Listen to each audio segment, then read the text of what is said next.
Summer is over, and I'm inside doing a Puscast. This Puscast is covering the last 2 weeks of August 2014. References, as always, are available online, and you can wander over to edgydoc.com to find links to my growing multimedia empire.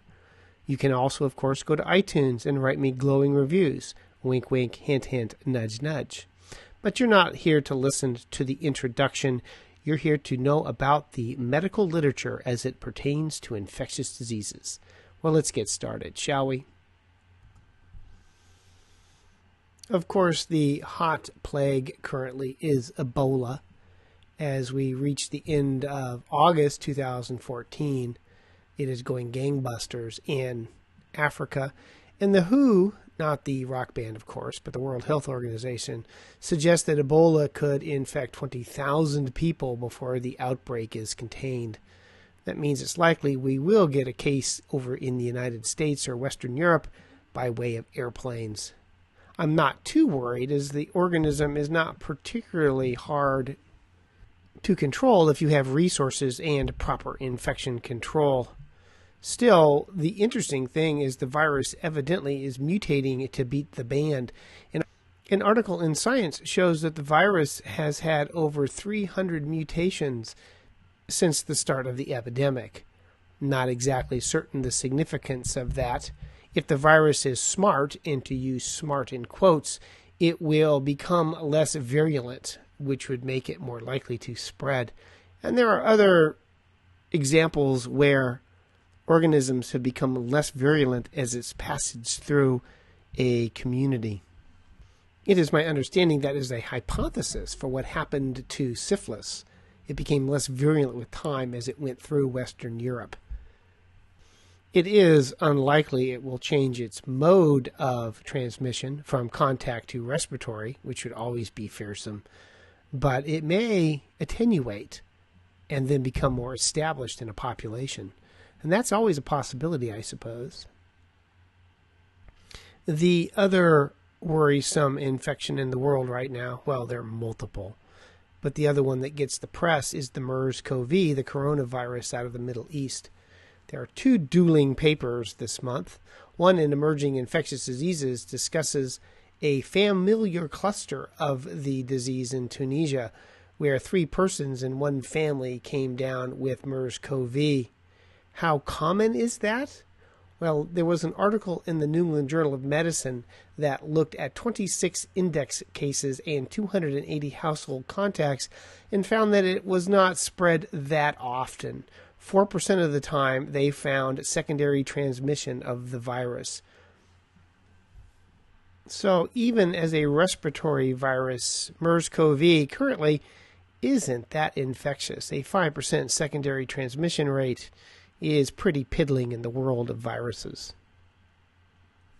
I'd be more worried if Joe Camel was in your household, which has to be one of the most creepy mascots in the history of advertising. My wife has maintained that all men are pigs, and I'm not certain I disagree with her. I think she's speaking metaphorically. But it is county and state fair season. We hope to go to the Oregon State Fair this weekend. And my wife, having grown up on a farm, loves to look at the chickens and the pigs, especially little baby pigs. They always have a litter of newborn swine that are so cute. Bacon to be. But this study looked at the transmission of influenza from pigs at state fairs to humans, and found that it was fairly common. The influenza in question is H3N2, and they found in 40 selected fairs, 10 of them had H3N2, and that 7 of these 10 fairs were epidemiologically linked to human influenza H3N2 that was genetically identical. So pig barns usually stink. So it's a good reason when you're in the pig barn to hold your breath. And if your swine is coughing, stay away from it. But if you look at pigs in these fairs, I mean, they're always producing snot and snorting, and they're kind of disgusting even for pigs. Although I think this year I'm going to pay my dollar and go see the world's biggest pig. Years ago, I did not do that at the state fair, and my children were quite impressed with the size of the swine. As long as it's not coughing, I should not be too worried. But the take-home message in taking an exposure history for animal exposures, I always put in fairs and farms and farmers markets as potential sources for exposure to a wide variety of animals, pigs and sheep and chickens, etc. There are different strains of hepatitis E around the world, and it's well known that the strain found in Africa and in the Mideast is associated with increased mortality in pregnancy. There was an outbreak in Bangladesh that confirmed that. Women who were pregnant had 2.7 times higher mortality than non-pregnant patients. But the other interesting factoid that came out of this study was that the two risks for having death were being pregnant and female, but also taking acetaminophen. So Tylenol is a bad thing to take if you have hepatitis E, especially if you're a pregnant female. And it also brings home just how amazing safe water is.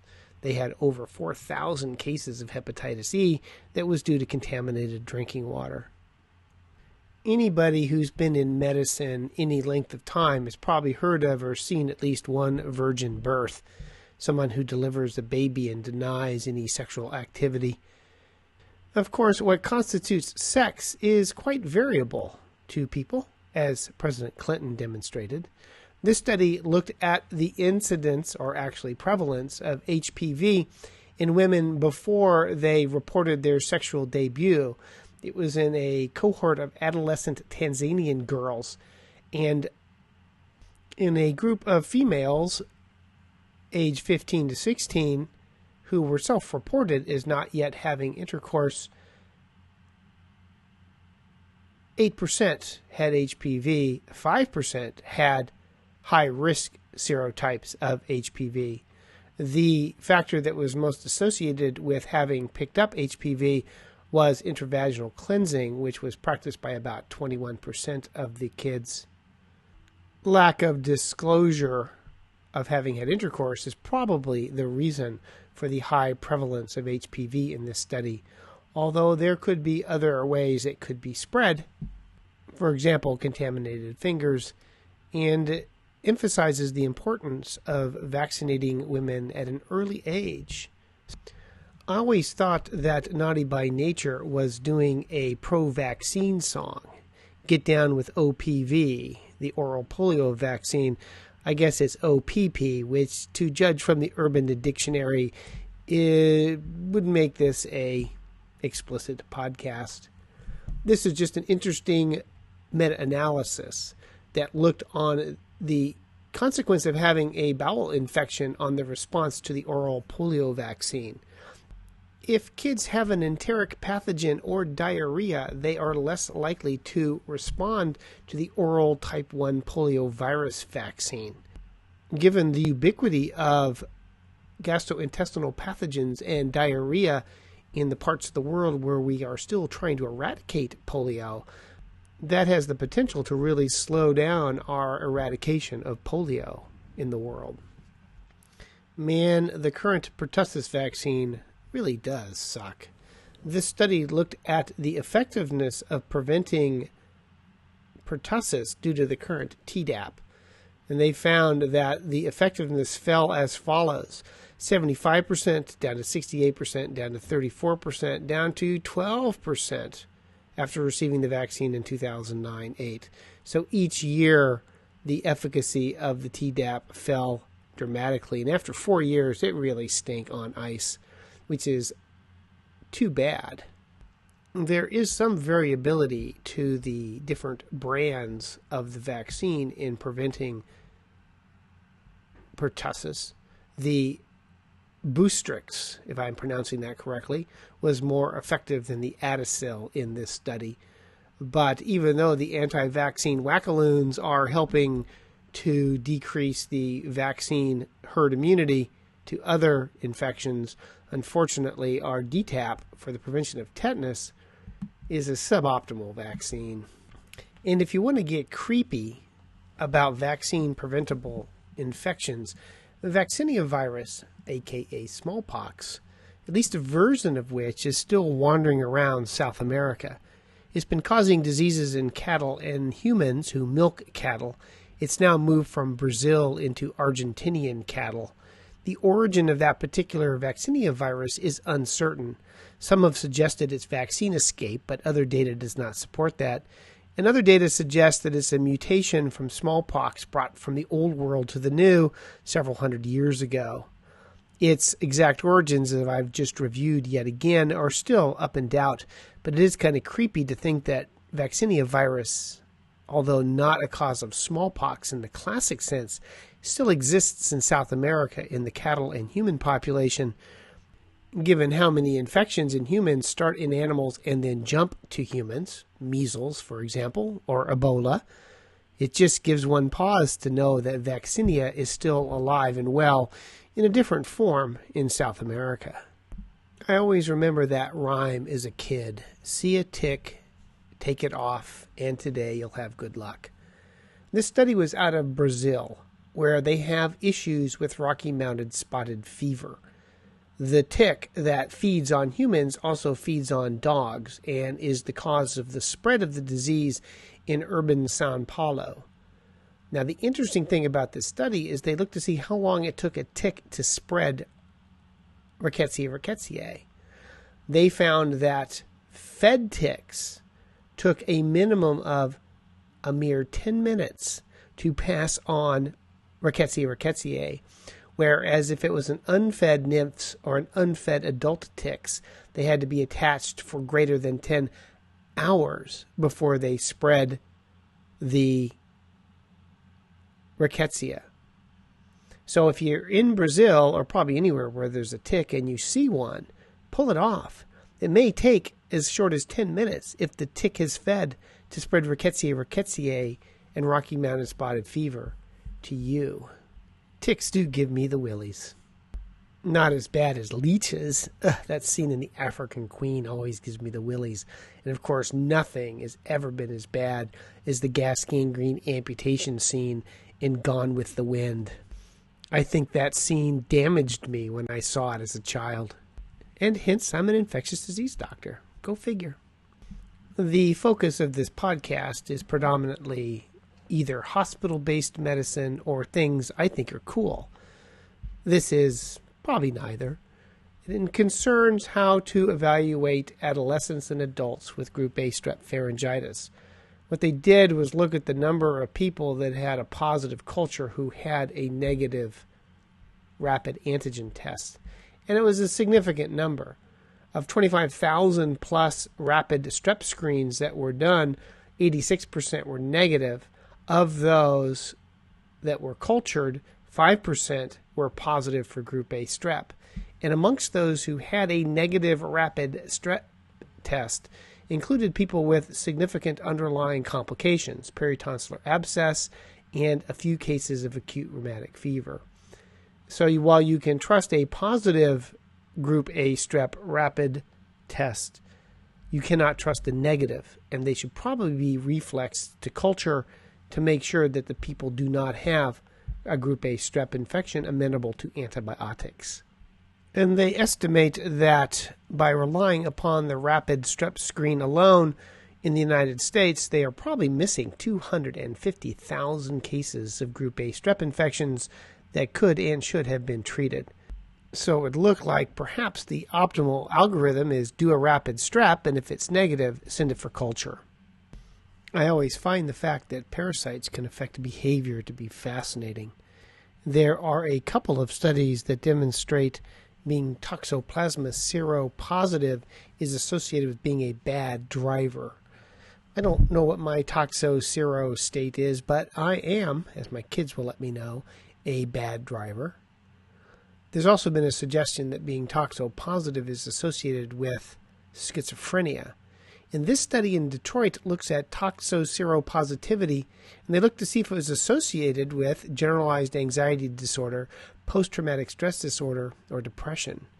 and found that those who were seropositive for toxoplasma had a 2 times greater odds of having a generalized anxiety disorder. Interesting. These kinds of epidemiologic studies, of course, do not demonstrate causation, but are certainly suggestive and need to be investigated further. One would wonder if there was more anxiety in a place like France, where there, I believe, have more seropositivity for toxo because of dietary indiscretions. Wow, I don't know if eating less cooked meat is an indiscretion. But I remember when I was in France, they once served me rare pigeon, and it just, you don't want to eat rare bird.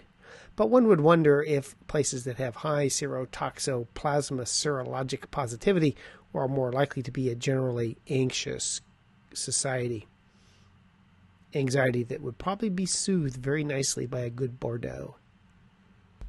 There is a new drug out for the treatment of multi-resistant Mycobacterium tuberculosis. If I pronounce it right, it's bedaquiline. And it's an interesting drug in that it messes with the organism's ATP synthase to decrease its energy stores. And it was approved for the use in patients with MDR-TB who did not have other good options. The New England Journal of Medicine this month published the first clinical trial on the use of bedaquiline in patients with MDR-TB. And curiously, patients in the placebo wing had less death than those in the treatment group. And as the conclusion says, the addition of bedaquiline to a preferred background regimen for 24 weeks resulted in faster culture conversion and significantly more culture conversions at 120 weeks compared to placebo, even though there were more deaths in the bedaquiline group than in the placebo group. There's a nice New England Journal editorial about how you can then approve a drug based on the risk-benefit when the placebo group had fewer deaths. Excluding one patient who died of a car accident, it would appear that in the placebo group, both deaths were related to disease progression, and in 5 of the 9 deaths, it was disease progression in the treatment group. But then there were 4 people who died for no other apparent reason, and they were not related. So was it the medication or not?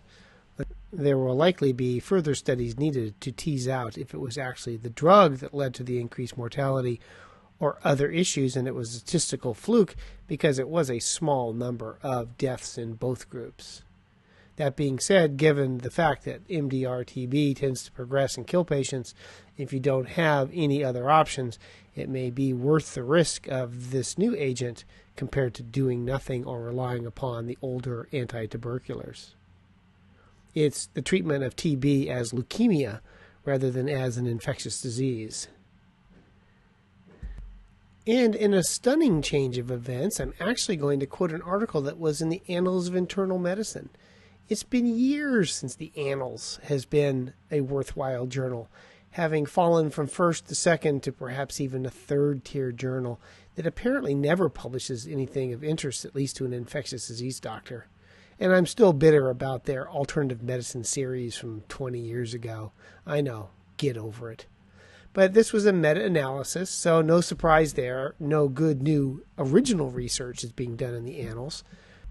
This meta-analysis concerned the treatment of latent tuberculosis and found that compared to INH alone, combination therapies that include rifampicin are superior for the prevention of recurrent tuberculosis. I'm currently, as a rule, going at the rifapentine INH protocol that was published in the New England Journal and the CDC when I treat latent TB once a week for 12 weeks. Patients tend to tolerate it better. But other combinations include rifapentine INH, rifampicin INH, are superior to INH alone for preventing relapse of latent tuberculosis and less toxicities and probably better adherence with their compliance. I'm just still amazed I'm quoting the annals. Summer vacation is over, but FYI, schistosomiasis hematobium has returned to Corsica, France. There was 2 cases reported in emerging infectious diseases. And now leishmaniasis is moving north. There have been cases of leishmania in Texas and Oklahoma.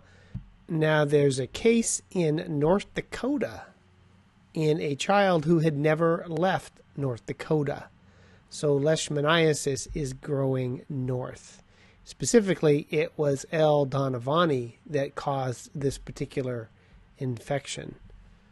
Given the number of people in North Dakota, that means what? 10% of the state is now infected with leishmaniasis? The range of many infections is changing, and now leishmania is as far north as North Dakota, which curiously is south of South Dakota. No, I know it's not. I just think of that old Woody Allen line from Love and Death. If it was logical, how would old Nahampkin be younger than young Nahampkin? I knew there was something crazy about that when I was a kid, but every time I said something, they'd smack me. It has been a long time since I've seen a Woody Allen movie. I just can't get past the creepy factor. My wife did primary care in a university, including pap smears, and she mentioned that pubic hair was a thing of the past in her population. A survey of women suggests that, quote,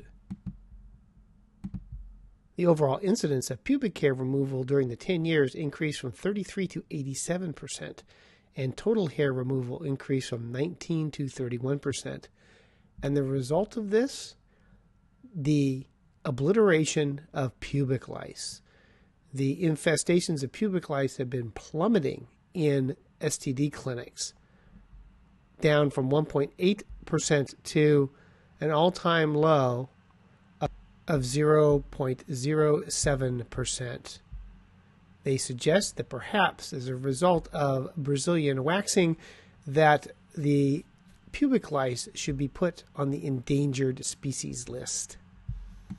Who would have thought that cosmetic fashion would lead to the extinction of crabs? Done already. Well, 22 minutes and 35 seconds of fascinating information related to the infectious disease literature. We'll bring this to the close with the usual ending. You can go to edgydoc.com to find both the references and links to my growing multimedia empire. And you, yes you, must go to iTunes and write me glowing reviews. Otherwise, as always, thank you for this most interesting consultation and allowing me to participate in the care of this most difficult and challenging case. I shall continue to follow along with you. Thank you. In dictation. Goodbye.